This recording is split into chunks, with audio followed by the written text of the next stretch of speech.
Hi everybody, welcome to In the Kitchen with Chris. Today we are making a classic French favorite, crème brûlée. I've got some tips, some tricks, and a few things that I do maybe a little bit different than a lot of people when making crème brûlée. So, it's a very simple recipe really, as long as you understand what you need to do at certain parts. Kind of like any recipe really. So you're going to take a bowl, and we're going to take heavy cream, and we are going to put it in the bowl. And to the heavy cream, we are going to add egg yolks, and we are going to add granulated sugar. And we're going to add a little bit of vanilla, and we're going to add a little bit of salt. Okay, not a lot of salt, just a little. So I have a double boiler going right here, and we're going to take this and we're going to stir until we're sure it's all thoroughly mixed together. And then we are going to cook this on the double boiler until it has just a little bit of consistency, or we're going to make it nappe. Nappe means it coats the back of a spoon. All right, so we're going to put this on the double boiler. Manny here is going to keep stirring it. Now I'm going to adjust the heat very low and add my pinch of salt, just a pinch, not a lot, just a pinch, and a little bit of vanilla. Now, you can use vanilla bean if you like, but the reason I chose the vanilla is because it's very easy to get your hands on the vanilla extract. Vanilla bean costs a lot of money. Not everybody can get their hands on them, so that's why I chose the liquid vanilla extract. Vanilla bean works fantastic. So as you can see, we're going to keep stirring this, moving it constantly. You need to keep moving it constantly because if you don't, you could possibly make scrambled eggs. This will probably take about 3 or 4 minutes or so. If the cream is warmed up, it'll go a little faster. If the heavy cream is ice cold, it's going to go a little slower. So remember, heavy cream is whipping cream. So if you go to the store and you see heavy cream, it also says whipping cream, another brand, it's the same thing. Don't worry about it. All right, so we're going to cook this so it has a little bit of body. And as you can see, Manny is stirring and stirring, and he's also making sure to dissolve all the sugar, all the egg yolks. If you wanted to use a wire whip, I don't recommend it. Here's why. If you use a wire whip, you have a tendency to make air bubbles. And then when you put them in the containers, the air bubbles don't go away fully. And when you bake them in the oven, you actually bake the air bubbles on top of the surface. And it doesn't look quite perfect. So I heavily recommend that you use a rubber spatula, just like this, and you just keep moving it around and moving it around. Okay? So this is going to be done in just a couple of minutes. And so these are our crème brûlée dishes. Now, this is very important. I make a little custard. You can see we're thickening it slightly, something that's kind of unusual. Another thing that I do is I have the proper dish. A lot of people will make crème brûlée too thick. Then you have an incorrect ratio, in my opinion, of the cooked custard to caramelized sugar on top.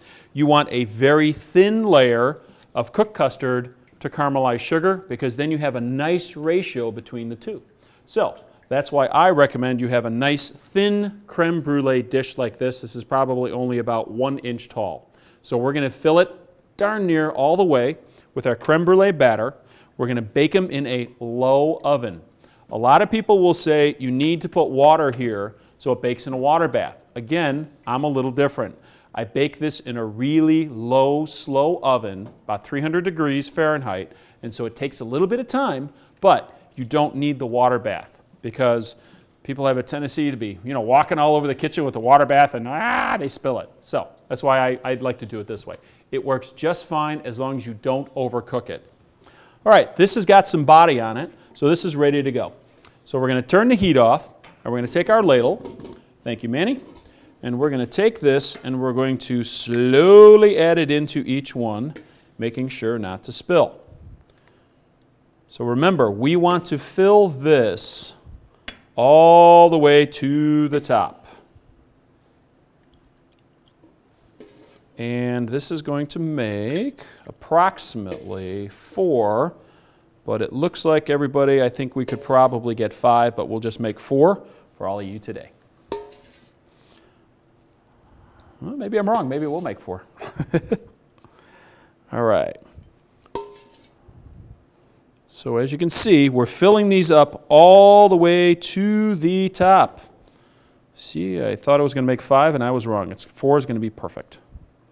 Okay, we're going to add just a little bit to each one because we want to fill this all the way and kill off all the custard. Okay. Now, we're going to take this and we're going to take it over to the oven, nice and slow and careful, and then bake them. Now, here's the trick of the trade. I'm only doing 4, so it's pretty easy for me to carry this over. If you're doing a large quantity, you could take this pan and the empty containers, put it in the oven, pull the rack out, and then take this custard and fill them while the pan is sitting in the oven. That way, all you have to do is just push the pan in, close the door, and you don't have to worry about walking across the kitchen spilling custard. But again, we're only doing 4, so it's very, very easy. But if you're doing a large quantity, you might want to consider that.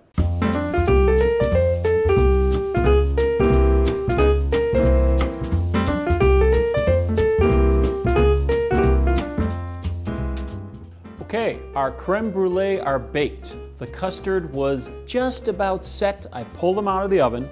I put them in the refrigerator to well chill. Now we're going to do the fun part. We're going to brulee or burn the top. Now, there's a few schools of thought on the top of creme brulee. One is to use granulated sugar. Another one is to use powdered sugar. A third is to use brown sugar, which has been dried in the oven, so it sprinkles very easily on top. Personally, I like the granulated sugar. I don't like the molasses flavor of the brown sugar in there, and I don't like how the powdered sugar looks because it has a bad tendency to burn and turn black. So me personally, I like the granulated sugar. So that's what I'm going to show you. So we're going to take our granulated sugar and we're going to put a very thin layer on the top.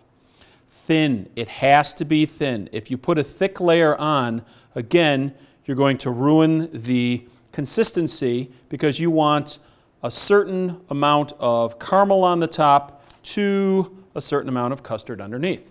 And if I had to give you a guesstimate to one of these individual servings, I would say it's probably about a tablespoon or a little less than a tablespoon per creme brulee. Maybe that'll help. Get yourself a torch. These are available at anywhere where they sell kitchen equipment. So we are going to actually burn the top. We do not want it to turn black. We want it to be a deep golden brown. The deep golden brown will give you the perfect consistency of a little bit of crisp with the nice soft custard underneath. So again, you want to just slightly toast the top so you have a nice golden brown. Et voila, you have creme brulee. So the sugar caramel will set in about 10 seconds. And so by the time you even take these to your guest, the top is going to be hard and crisp and underneath is going to be soft. Because they're so thin, the heat from the torch is actually going to lend a little bit of warmth to the creme brulee, the custard underneath, which is excellent because you don't want to serve creme brulee ice cold. So now we've got room temperature creme brulee, the custard underneath, with a hard, crisp shell on the top. This is ready to be served. So here's a little tip of the trade for you. If you want to do this ahead of time, make the creme brulee, cook them, put them in the fridge, cover them up. You want to do the torch part right before you serve them to the guest. If you do the torch part and you put them back in the refrigerator, your sugar, your caramel, which you've caramelized on top, is going to get soft and sticky, and it won't be hard and crisp, and it won't be the same creme brulee. So, I hope you enjoyed today's show. I think we made some good creme brulee today. I really like creme brulee. Is one of my favorite desserts. So, everybody, have a great day. I'm going to go enjoy my creme brulee.